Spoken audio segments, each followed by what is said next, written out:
Okay, so welcome to Probability and Statistics. Here's the problem we're going to be going over. It's an example of Bayes' theorem.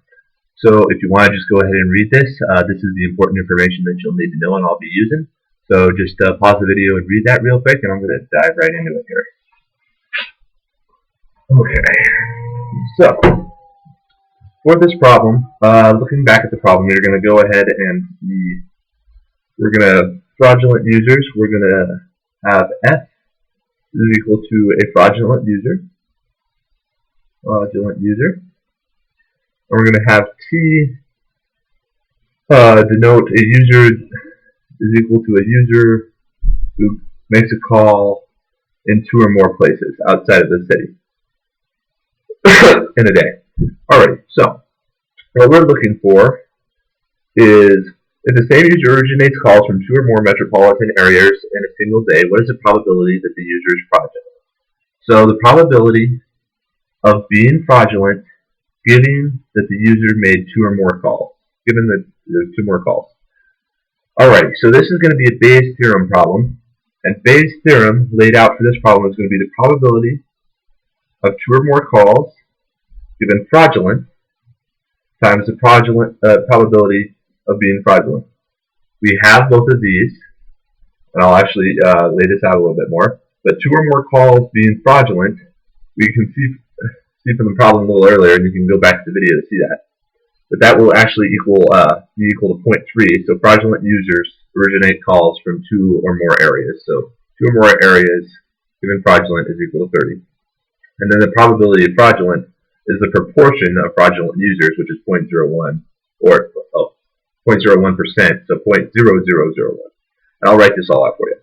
But then moving into the bottom using Bayes' theorem, you basically take all the conditions and add them up. So the probability of 2 or more calls giving fraudulent times the probability of being fraudulent, so the repeat of this, plus the probability of 2 or more calls given not fraudulent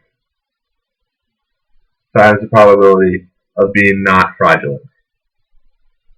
So in Bayes' theorem, when you use the extended format like this, all the values in the bottom have to be mutually exclusive and exhaustive events, so that there can't be any overlap between them.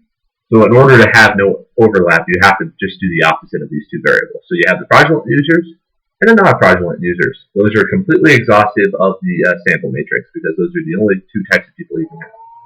So going ahead and solving this out, the probability of 2 or more areas giving fraudulent is equal to 30%. And then the probability of being fraudulent is 0.1234. Oh, sorry, just 1, 2, 3. That's a 1 right there. Over the probability true false, which is equal to 30 times 0.001 plus the probability of true of 2 or more spots given not false is equal to, oh sorry, I overwrote. Got ahead of myself. Or behind myself, I suppose. 0.01, because this is the percentage of people who make legitimate calls in 2 or more areas. And then times 0.9999, because this is the opposite of what's left of 1 minus this. I mess that one up too. That's 3 zeros right there. That's 3 zeros up there. And then if you just solve that out, then you'll find out that the probability of of someone being fraudulent, given they made 2 or more calls outside the area, is equal to 0.003. F given T. And that's pretty good news for the phone companies. So that's how you use Bayes' theorem. Is you just take all the events and close them out in order to get probability of T basically down here on the bottom. If you have an F right here, then you need an F naught over here, more or less.